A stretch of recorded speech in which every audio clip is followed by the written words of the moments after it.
Eu fui motivo de chacota muitas vezes, inclusive do senhor Flávio Prado, aqui na Jovem Pan. E agora muita gente já começa a dizer que acha que o Flamengo tem alguma chance contra o Chelsea. Para mim, desde o começo do Mundial, para mim, desde o jogo do Palmeiras contra o Chelsea lá, no Mundial de Clubes, na final do Mundial de Clubes, o Chelsea, para mim, não é um bicho-papão há muitos anos. Há muitos anos que o Chelsea não é um bicho-papão. Me desculpa, claro, o Chelsea é favorito contra o Flamengo? O Chelsea é favorito contra o Flamengo, pelo valor de mercado, pelas estrelas que tem, mas eu acho muito possível o Flamengo ganhar do Chelsea. Pronto, o que eu digo, o Chelsea não é um time que me coloca medo. Não é. Agora, para mim o Paris Saint-Germain coloca medo, o Bayern de Munique coloca medo, o Real Madrid coloca medo, o Barcelona, se tivesse na competição, coloca medo, o Manchester City coloca medo. Agora, o Chelsea não me coloca medo nenhum, porque eu não acho um timaço esse time do Chelsea. Eu vi o jogo do Chelsea contra o Los Angeles FC, eu vi alguns jogos do Chelsea pessoalmente no estádio, na última viagem que eu fiz agora para a Inglaterra. Nada demais o time do Chelsea, não tem nada demais. Por isso que eu até falava, não sei se o Estevão escolheu o time certo, não sei se o Estevão escolheu ir para a Europa, para o Chelsea, se ele fez a escolha certa. E eu continuo achando, porque, velho Vamp, esse time do Chelsea, já sei, conheço a produção fajuta que eu tenho, né? O Kaique traíra, o Coquinho traíra. Claro que eles vão guardar esse trechozinho, é óbvio. Agora, se o Flamengo aprontar, também guarda esse trechinho, tá, meu amigo? Também guarda. Porque, Vamp, eu não consigo ter medo do Chelsea. Eu acho o Chelsea favorito. Mas, para mim, tá longe de ser bicho-papão, Marcos André. É um time que tem todos os títulos europeus, né? Com essa conquista agora, que é da terceira divisão ali da Europa, ele botou no currículo tudo, né? É um clube que está comprando aí vários jogadores jovens. O Andrei estava aqui, jogou até pela seleção nas eliminatórias agora, entrou no jogo. Estava no Estrasburgo, voltou para lá. Comprou vários jogadores brasileiros novos. O Estevão está indo para lá. Né? E esse jogo vai ser muito aguardado, a gente vai ver como Botafogo e Paris Saint-Germain. A gente quer ver esse confronto. O Flamengo, que é um dos clubes mais ricos da América do Sul, né? Um plantel recheado de jogadores de seleção. Você pega o Flamengo no último jogo ali, que o Flamengo ganhou agora bem, só o Luiz Araújo, que eu não sei se já vestiu a camisa de seleção de base. Pega todo mundo ali, todo mundo jogadores de seleções, jogadores internacionais, né? O Chelsea, um time jovem, com um novo treinador, que outro dia estava perambulando pela aqui, né? Pela América do Sul. Era treinador do Independente do Vale, né? Esse é do Porto, o Anselmi. O Anselmi, Chelsea esse é o Maresca. O italiano, Maresca. O Maresca, tudo era jovem. do Leicester antes. Do Leicester City, né? Então, quer dizer, a gente tá só aguardando esses duelos. E minhas apostas eu continuo. Vou continuando nas apostas. Eu separei aí um bloquinho ali de uns 500, que eu vou fazer uns 2 mil. Claro que continuo. Separei 500, que eu vou fazer 2 mil. Vou fazer 2 mil. Vou fazer 2 mil nessa fita aí. A gente dizia que Porto, Benfica, Red Bull, Strasbourg, os times brasileiros poderiam bater de frente facilmente. Benfica. E eu acho que batem. Borussia Dortmund já entrou nessa lista também, porque o Fluminense jogou melhor que o Borussia. Eu não duvido que aconteça uma surpresa nesse Flamengo e Chelsea, não, Fábio Piperno. E você? Não, mais um pouco, juro, que eu estava aqui esperando o momento em que você fosse dizer que o Chelsea é uma espécie de Olímpia europeu. Estava achando que você fosse falar isso em algum momento. Não, faltou pouco. A bola já estava pingando. Ele tá louco para falar isso. Não, tá louco. Ele falou assim, o Chelsea, mais um pouco ele fala, louquinho. O Chelsea é um Olímpia que fala inglês, né? Tá louquinho. Mas acho que a gente cortou a oportunidade dele, né, extravasar isso. Ou Central Córdoba. Ou Central Córdoba e tal, né? No máximo um Penharol. não tenho medo do Chelsea. Não, você sabe de uma coisa? Eu fiz um programa com você anteontem. E eu acho o seguinte, que o Flamengo, no segundo tempo do jogo de estreia, quando o ritmo do jogo foi mais lento e tal, eu acho que o Flamengo deveria ter forçado para fazer mais um gol. Você sabe por quê? Porque o Flamengo jogaria pelo empate contra o Chelsea. Porque eu acho o seguinte, eu acho que o Chelsea é favorito contra... Outro dia aqui pro Flávio Prado, eu disse que se o Palmeiras pegasse o Atlético de Madrid, eu acho que o Atlético de Madrid seria o favorito numa proporção 60-40. Ou seja, ele é favorito, mas dá para jogar e dá para encarar. Eu acho que o Flamengo e o Chelsea é mais ou menos a mesma coisa. Eu acho que o Chelsea tem um ligeiro favoritismo em relação ao Flamengo. Não vejo assim como um time, nossa, absurdamente melhor que o Flamengo. Não é. Enfim, o Flamengo tem... Olha, você pega a escalação do Flamengo, o Flamengo tem 6, 7 jogadores que devem estar na próxima Copa do Mundo. Isso não é pouco. Então a gente também tem que começar a olhar para isso às vezes, né? Agora... cabe os caras jogarem, né, Pedro? É louco. O cara tem uma camisa grande. O cara tem que ter coragem de jogar. Eu falo isso. Eu falei, a Arrascaeta tá indo para a terceira Copa do Mundo. Mas lógico. Vai agora de novo, né? Varela também. Varela. Sabe, o Gaia é titular da seleção, não está indo agora, mas sempre foi titular e jogador que jogou fora do país. Aliás, você deu um ótimo exemplo, vejam. O Uruguai jogou contra a França na Copa de 18. Então, veja, o jogador... Vina tá voltando, tá no banco O Vina voltando. Então, veja, um jogador que vai para uma Copa do Mundo e às vezes enfrenta a melhor seleção do mundo, aliás, esses sul-americanos que estão no Flamengo, no Palmeiras e tal, eles enfrentam a Argentina, campeão do mundo, toda hora. John Arias, Então, não é possível que o cara... Richard Rios. Então, o cara não vai chegar, num Mundial como esse aí e vai se intimidar, porque do outro lado você tem o Chelsea. E se ele se intimidar, aí ele não serve para jogar no Flamengo, no Palmeiras, ele tem que jogar. Então, assim, eu não ficaria surpreso não se o Flamengo conseguisse virar como líder desse grupo. E você pega assim, por exemplo, o Pedro. Tá voltando de lesão. Mas o Pedro se lesionou na seleção brasileira. Claro. E foi à Copa do Mundo. Outro dia o Bruno Henrique, que eu brinco até que o Bruno Henrique já foi convocado, até os reserva. O Bruno Henrique já foi convocado, o Cebolinha outro dia que eu falo assim, em algum momento já foi o melhor jogador da Copa América com a seleção. De Copa, o Danilo Alexandre. De Copa, você tem o Gerson que não tem nem tá sendo convocado pelo Ancelotti. O menino que chegou, o volante lá, que veio agora. Jorginho, menos de 4 anos atrás, era o melhor jogador europeu. Foi campeão da Champions e da Euro. Da Euro. Da Champions Era o principal jogador do Chelsea, né? Batia os pênaltis, né? Sim. E veio do Arsenal agora. Agora, numa semifinal então, veja, um time desse aí, ele tem 7, 8 jogadores com ambição de jogar a Copa.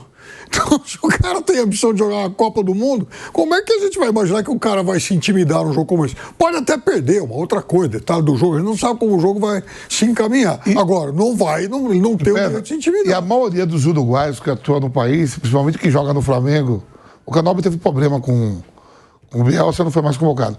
Mas os uruguaios que atuam no Brasil... São tudo da seleção, tudo é convocado para tanto do Palmeiras quanto do Flamengo. Até o Puma Rodrigues, que é reserva do Vasco. E tem um Vina voltando agora aí. Vina, né? Vinha. Voltando agora, que era convocado direto. Sim. Eu adoro ver como ele está começando a afrouxar aos poucos. Ele antes vai apostar Flamengo e Chelsea, contra o Chelsea você vai pegar, agora ele já começa a falar que é tudo jogador de seleção, que Jorginho já foi melhor do mundo. Não adianta começar a afrouxar, meu amigão. Siga com o seu discursinho que o Chelsea ia bater no Flamengo. Vem, menino, bota ele para escutar. Não sei se o senhor é muito fã de ver filmes. Eu vou contar aqui, mitologia grega.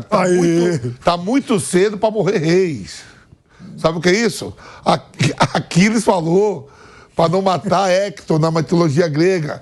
Sabe, a guerra de Troia. Tá muito cedo para cair reis. O mundo tem que ver. Já pensou? Para que o mundo vê o Esperance? Esperança, né? O mundo quer ver o Chelsea. Tá muito cedo para morrer reis. Reis são muito cedo para morrer. Gente, sempre aquela aula, né, Bruno Prado, de mitologia.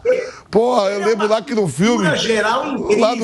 Lá no filme, o Brad Pitt, que é bonitão. O cara falou assim, lá na praia, lá em Troia, falou, porra, o rei tá aí, mata logo ele. Ele falou, não, o mundo não vai saber combater. No primeiro combate logo, não, tem que o mundo saber, a história tá contada até hoje. Então, o mundo quer saber, calma, Mundial de Clubes.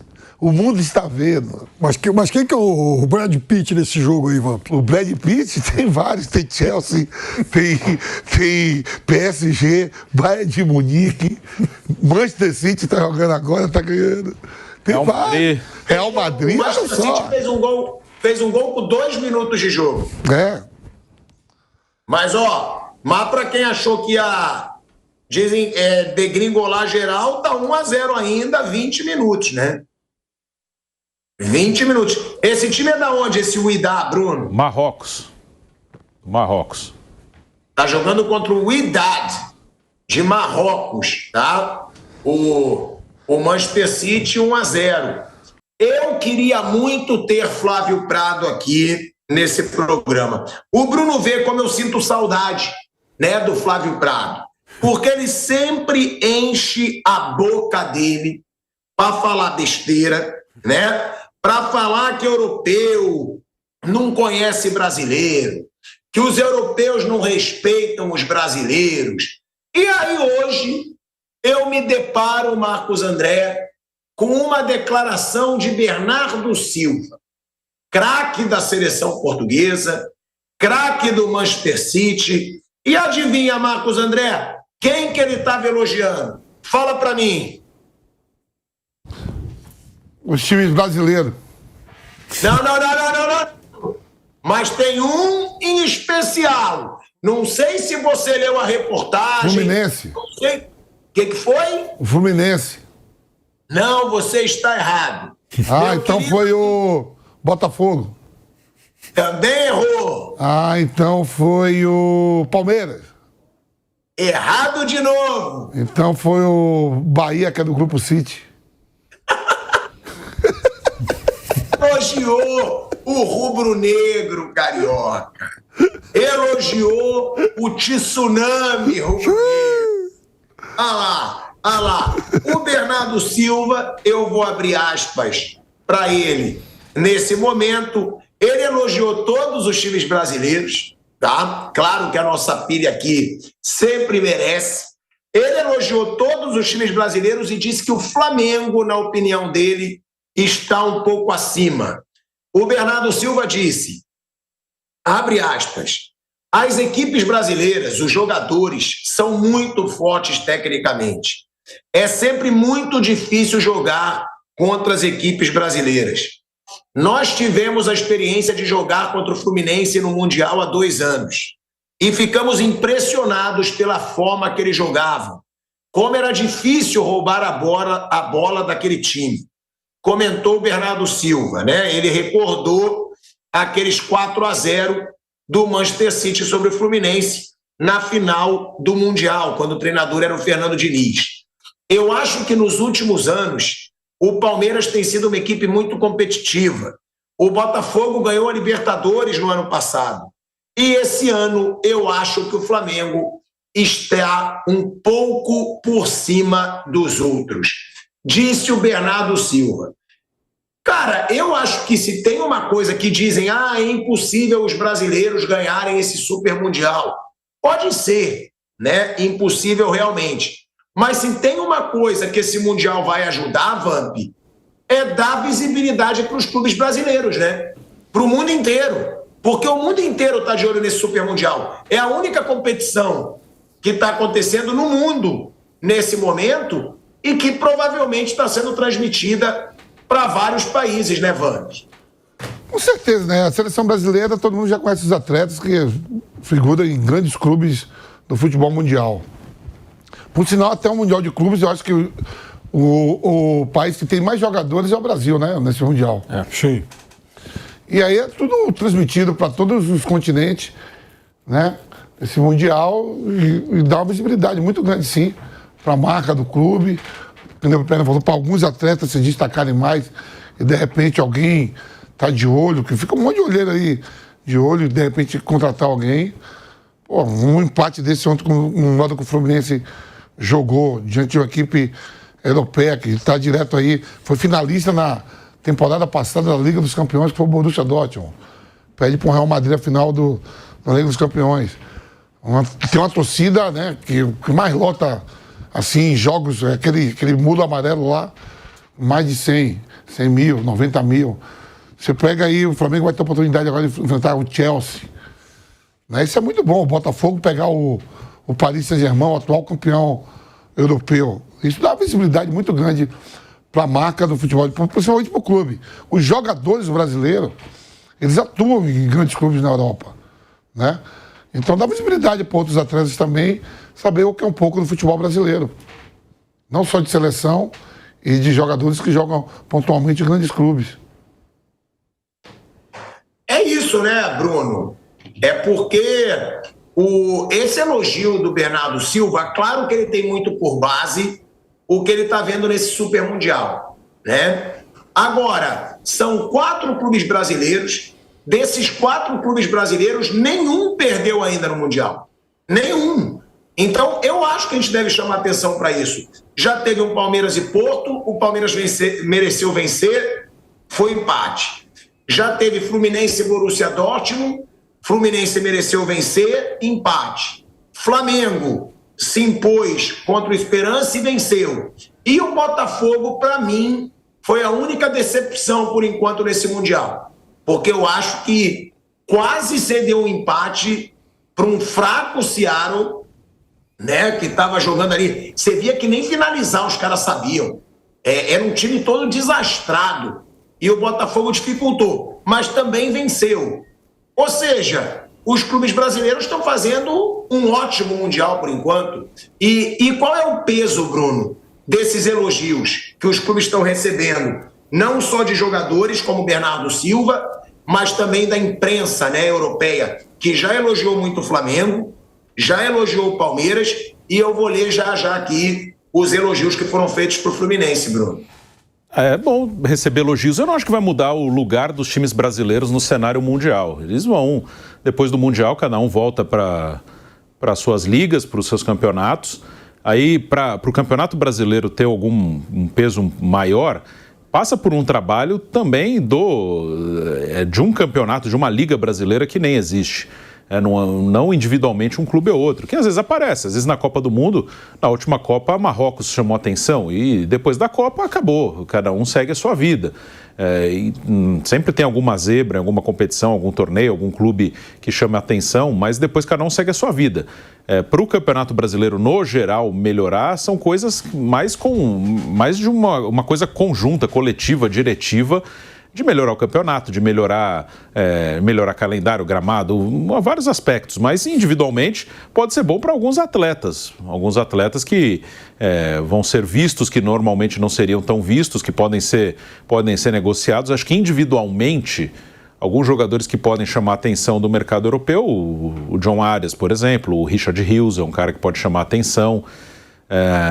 Do Flamengo, acho que a maioria deles... o time é bom, mas o Wesley que já é um cara que, pela idade, ele já tem sido visto, né? Não jogou na estreia, mas é um jovem que foi convocado 2 vezes para a seleção, mas acho que independente do Mundial, pela idade dele, é um cara que está sendo observado, como o Estevão já está vendido e seria observado de qualquer maneira. Mas acho que cada um vai voltar para o seu lugar depois. Só que para alguns jogadores pode chamar atenção, e até agora, individualmente... Acho que talvez os que tenham chamado mais atenção de um mercado europeu são os 2 colombianos aí, o Arias e o Rios. São os caras que talvez possam conseguir algum contrato muito bom. 2 jogadores que também são titulares da sua seleção e que vão jogar a Copa do Mundo do ano que vem. Mas outros jogadores, individualmente, fora o Estevão, que já está vendido, isso é outra coisa. Não acho que vai mudar muito o patamar deles e nem dos clubes, né? Os clubes vão voltar, cada um para o seu lugar, e... as competições que têm atenção no mundo, porque tem fãs, os clubes têm fãs no mundo inteiro, vão continuar chamando mais a atenção de todo mundo. Tá chamando atenção pelo desempenho, né, dos brasileiros. Eu vou inclusive ler aqui os elogios da mídia para o Fluminense, tá? O AS da Espanha, que já elogiou o Flamengo, já elogiou o Palmeiras, agora escreve: Dortmund arruma ponto contra um Fluminense muito superior. Bellingham estreia na segunda etapa. As defesas de Kobel evitaram a derrota do Borussia. Mundo Deportivo da Espanha. Job Bellingham estreia e Borussia não pôde com o Fluminense, tá? Disse aí o jornal o espanhol Mundo Deportivo. O jornal Kicker da Alemanha, né? A terra do Borussia Dortmund, coloca na manchete: Fluminense melhor, mas ineficiente. Dortmund conquista ponto na largada, ou seja, comemorando o ponto conquistado pelo Borussia Dortmund. E o Bild da Alemanha diz: que paredão, uau, Kobel de classe mundial. Ou seja, deixando claro que o goleiro do Borussia Dortmund salvou o time. Cara, isso é muito bom, né? Mundialmente falando, ter esses elogios. Agora, realmente o Flamengo está um pouco acima dos outros hoje, Piperno? Eu não coloco, não. Eu coloco o Flamengo no mesmo patamar do Palmeiras. E acho que Flamengo e Palmeiras hoje estão à frente do Botafogo e do Fluminense, Piperno. Acho que o Flamengo joga um futebol mais vistoso. Então, por conta disso, pode chamar um pouco mais a atenção, sim. Agora, veja, eu acho que muita gente não volta para o restante do Campeonato Brasileiro, né? Para a retomada do Campeonato Brasileiro. Eu hoje já li muitos posts aí comentando suposto interesse de mais clubes europeus pelo Richard Rios. O ano passado já aconteceu isso depois da Copa América, da mesma forma que o Arias também é assunto em vários veículos europeus. Hoje, por exemplo, você abre a Gazeta dello Sport, no título lá com as notas do jogo, o destaque é o Arias e o Kobel. Mas veja, há uma série de bons jogadores que estrearam jogando em bom nível, que eu também acho que vão passar a interessar a clubes desse mercado intermediário. Por exemplo, você pega o Hércules, o volante lá do Fluminense, outro que jogou bem ontem. Ele não, é claro que não é um jogador que provavelmente desperte a atenção do Guardiola, do Real Madrid, mas é um jogador que pode entrar, sim, no radar, na mira de um clube de médio escalão, uma Roma, uma Fiorentina da vida. Uai, por que não, né? Um Olympique de Marseille. O Ederson, por exemplo, que hoje é jogador de seleção, ele, quando foi para a Europa uns 2 anos atrás, ele foi mais ou menos nesse nível. Era um jogador com esse status aqui no Brasil, né? Foi para a Atalanta, jogou bem, aliás, jogou com um técnico que eu admiro demais, e foi um jogador que cresceu muito. Então, esse tipo de jogador, olha, o Hércules, o Martinelli, Piquerez, o goleiro John, esses jogadores, eles têm bom nível, eles podem jogar. O Carlos Miguel, que foi goleiro do Corinthians, ele está jogando hoje na Premier League. Por que não o John cavar, por exemplo, né, um contrato com um clube espanhol ou francês, ou, enfim, um clube de bom nível da Europa? Então, essas coisas podem acontecer e esse Mundial pode sim trazer visibilidade para alguns jogadores que não têm, até mesmo aqui no futebol brasileiro, tanta mídia assim.